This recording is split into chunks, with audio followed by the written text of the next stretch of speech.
कहानी की शुरुआत एक ऐसे गांव से होती है जहां सारे के सारे काम सिर्फ औरतें ही किया करती थीं। घर चलाना, खेती करना, घर से बाहर के सारे काम औरतें ही करती थीं, जबकि आदमियों का काम अपनी पत्नी की प्यास मिटाना था। मगर इस गांव की औरतें पूरी पूरी रात जिस्मानी खेल खेलने से भी शांत नहीं होती थीं, जिस कारण आदमी पूरी रात उनकी घोड़सवारी कर थक जाते थे, पर फिर भी अपनी पत्नी की आग नहीं बुझा पाते थे। एक दिन पास के गाँव के कुछ मवाली लड़के इस गाँव के ढाबे पर खाना खाने आते हैं। तभी उनके सरदार की नजर म्योन नाम के एक राइस सेलर पर पड़ती है, जो चुपचाप एक तरफ बैठा खाना खा रहा था। सरदार को कुछ ज्यादा ही गर्मी चढ़ी हुई थी, इसलिए वो म्योन को छेड़ने लगा। म्योन अपने सामने पड़े जलते हुए कोयले को अपने हाथ में उठाकर पानी में फेंक देता है ताकि वो अपने गुस्से को काबू कर सके। मगर सरदार अपने गुस्से को काबू नहीं करता और देखते ही देखते वो म्योन को घूंसा जड़ देता है, जिसके बाद म्योन ने भी उसकी अच्छी धुलाई कर दी थी। सरदार के बाद म्योन उसके चेलों की भी हड्डी पसली तोड़ देता है। म्योन का जोश देखकर वहाँ मौजूद सभी लड़कियों की गुफा में पानी आने लगा। वो सभी यही सोचने लगी कि जितनी जबरदस्त ये लड़ाई करता है, उतनी ही जबरदस्त ये लड़कियों की खुदाई भी करता होगा। पर तभी एक दादी अम्मा वहाँ आकर उनसे कहने लगी, उसे देखकर गलतफहमी मत पालो। हाथी के दांत दिखाने की और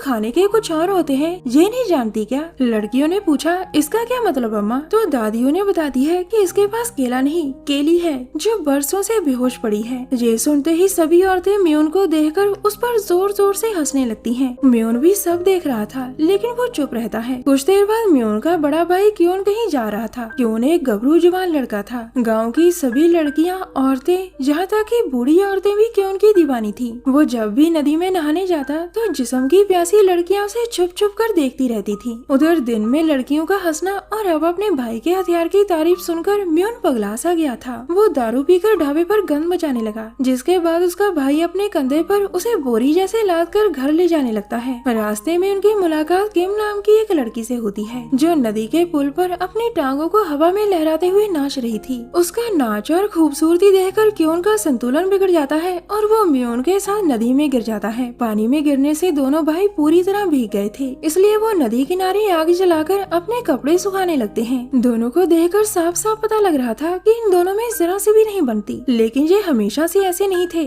दरअसल 4 साल पहले दोनों भाई एक मेले में राइस केक बेच रहे थे। पता नहीं कैसे, पर म्योन के पेट में आग लग गई थी। आग म्योन के मर्दाना हथियार वाली जगह पर लगी थी, जिसे देखकर क्योन बिना कुछ सोचे समझे अपने भाई को बचाने के चक्कर में उसका हथियार अपने पैरों से बुरी तरह कुचल डालता है। जहाँ आग के साथ साथ म्योन का कुछ और भी बुझ गया था। बस यही कारण था कि म्योन अपने भाई क्योन से बात नहीं करता था। एक दिन गाँव के कुछ लड़के केम के खूबसूरत बदन के बारे में चर्चा कर रहे थे। तभी एक लड़का बोला कि केम रोज रात को झील में नहाने जाती है। ये सुनकर दूसरा बोला, तो चलो हम आज ही उसे देखने चलते हैं। म्योन भी पास ही बैठा उनकी सारी बातें सुन रहा था। रात होते ही सभी लड़के वस्त्रहीन होकर झील में नहाने पहुंच गए। म्योन भी उनके साथ ही था। म्योन को देखकर सभी लड़के उसका मजाक उड़ाने लगते हैं। वो अभी बातें ही कर रहे थे कि तभी वहाँ किम भी आ जाती है। किम का भीगा बदन देखकर सभी के हथियार उछलने लगे थे, बस म्योन को छोड़कर। इसी बीच किम उनसे कहती है कि मेरी जूती पैर से निकल गई। इतना सुनते ही सभी लड़के उसकी जूती लाने के लिए रेस लगाने लग गए। अगली सुबह जब किम अपने घर से बाहर निकलती है तो घर के बाहर एक मिठाई का डिब्बा पड़ा था। ये मिठाई म्योन ने ही जहाँ रखी थी और इस बात का पता किम को भी लग जाता है। वो जान गई थी कि म्योन उसे चाहने लगा है। वो म्योन की दी मिठाई बड़े चाव से खाती है। कुछ देर बाद जब किम झील में नहाने जाती है तब गाँव के छिछोरे लड़के उसे छुप छुप कर देखने लगे। किम के बाद और भी कई लड़कियाँ नहाने आती है। तभी एक लड़की की नजर छिछोरे लड़कों पर जाती है जो किम को नहाते हुए देख रहे थे। ये देख सभी लड़कियां किम को मारने पीटने लगती हैं, क्योंकि उनका मानना था कि किम जानबूझकर लड़कों को अपनी ओर आकर्षित कर रही है। तभी क्योन वहां आकर किम को बचाकर अपने साथ ले जाता है। क्योन को यहाँ देखकर छिछोरे भी वहाँ से भाग जाते हैं। उसी रात को क्योन अपने छोटे भाई म्योन को बताता है कि मैं जल्द ही शादी करने वाला हूँ। म्योन अपने भाई को बधाई देते हुए पूछता है कि लड़की कौन है। ये सुनकर क्योन किसी को अपने घर से बाहर आने को कहता है। बाहर आने वाली को देखकर म्योन का दिल चूर चूर हो गया, क्योंकि घर से बाहर आने वाली लड़की किम थी। किम को अपने भाई के साथ देखकर म्योन देवदास सा बन जाता है। अब उदास म्योन जंगल में आता है, जहाँ उसकी नजर जाल में फंसे एक बूढ़े बाबा पर पड़ती है। म्योन जल्दी जल्दी उसे जाल से बाहर निकाल लेता है, जिससे खुश होकर बूढ़ा बाबा म्योन की कोई एक इच्छा पूरी करने का वचन देता है। म्योन ने बाबा को अपने बेहोश हथियार की पूरी कहानी बता दी, जिसे सुनकर बाबा उसे एक जगह का पता बताकर कहने लगा कि वहाँ एक खंबे के नीचे जादुई पानी की बोतल दफन है। तुम बस उसमें से एक घूंट पीना, ज्यादा मत पीना, वरना पूरे गाँव की औरतों के पिछवाड़े में दर्द हो जाएगा। कुछ देर बाद म्योन के हाथ में जादुई पानी की बोतल थी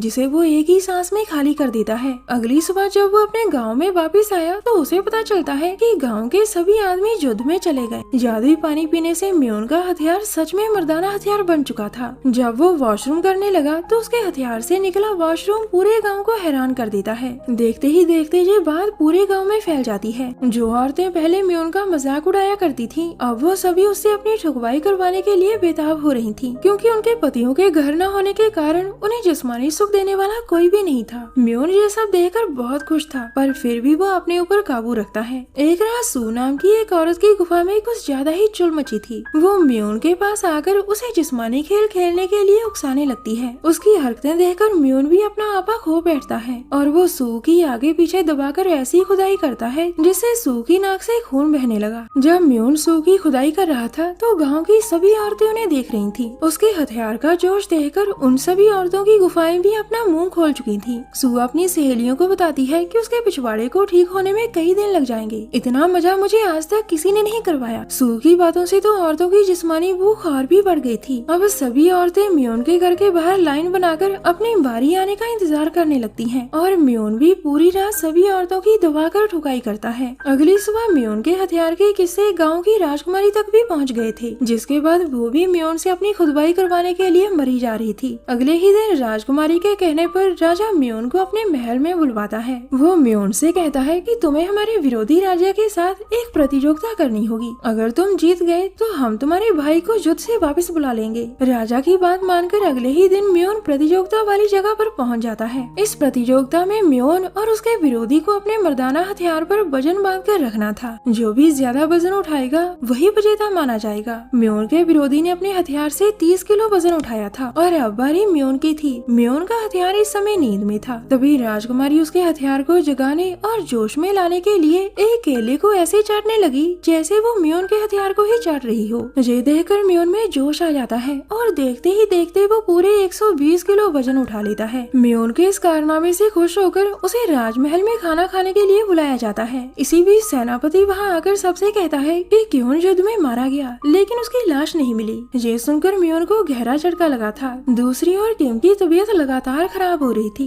उसका बुखार उतरने का नाम ही नहीं ले रहा था। तभी एक देसी डॉक्टर म्योन से कहता है कि तुम्हें अपना हथियार किम की गुफा में डालकर सोना होगा, तभी वो ठीक हो सकती है। म्योन ऐसा करना तो नहीं चाहता था, पर किम को ठीक करने के लिए वो रोते रोते उसकी गुफा में अपना हथियार डाल ही देता है। देसी डॉक्टर का इलाज काम कर गया था। किम ठीक होने लगी थी। अब म्योन का सारा दिन किम का ध्यान रखने में ही जा रहा था, जिससे गांव की सभी औरतें दुखी थीं, क्योंकि किम के चक्कर में म्योन ने उनके साथ जिस्मानी खेल खेलना बंद कर दिया था। थोड़े ही दिनों में गांव की सभी औरतें एक साथ ही गर्भवती हो गयी और उसी दिन उन सबके पति भी युद्ध से वापिस आ गए। आते ही सभी आदमियों को पता चल जाता है कि म्योन ने उन सबकी पत्नियों की खुदाई कर उन्हें गर्भवती किया है, जिसके बाद वो सभी म्योन की पिटाई करने निकल पड़ते हैं। इसी बीच दादी अम्मा म्योन को सारी बात बताने उसके घर की ओर भागने लगती है, जहाँ रास्ते में उसकी नजर क्योन पर पड़ती है, जो काफी जख्मी था और अपने घर की ओर ही जा रहा था। क्योन को देखकर दादी भागकर म्योन के पास आकर उसे सारी बात बता देती है। कुछ ही देर में उसका भाई भी जख्मी हालत में घर पहुंच जाता है, मगर उसके आने से पहले ही म्योन किम को लेकर कहीं छुप गया था, क्योंकि किम के साथ संबंध बनाने के कारण उसमें अपने भाई से नजरें मिलाने की हिम्मत नहीं थी। किम भी गर्भवती हो गई थी, जिस कारण उसकी तबीयत फिर से खराब होने लगी। अब परेशान होकर म्योन खुद को गाँव वालों के हवाले कर देता है और गुस्से से भरे हुए गाँव वाले उसे जंगली भालू के हवाले कर देते हैं। दूसरी तरफ जब क्योन को पता चला कि किम माँ बनने वाली है तो वो बेहद खुश होता है। वो उससे कहने लगा, तो तुमने मेरे भाई से शादी कर ही ली। जिस पर किम उसे बताती है कि मैंने म्योन से कई बार शादी की बात की थी, लेकिन उसने मेरी एक नहीं सुनी। उनकी बातों से पता चल रहा था कि क्योन किम को म्योन के लिए ही अपने घर लेकर आया था, ताकि वो दोनों घुल मिल सके और शादी कर ले। अब कहानी 5 साल बाद दिखाई जाती है, जहाँ उन सभी बच्चों को दिखाया जाता है जिनका पिता म्योन था। म्योन की औलाद होने के कारण उन सब के पास भी म्योन जैसा ही तगड़ा हथियार था और इसी के साथ इस कहानी का यही अंत हो जाता है।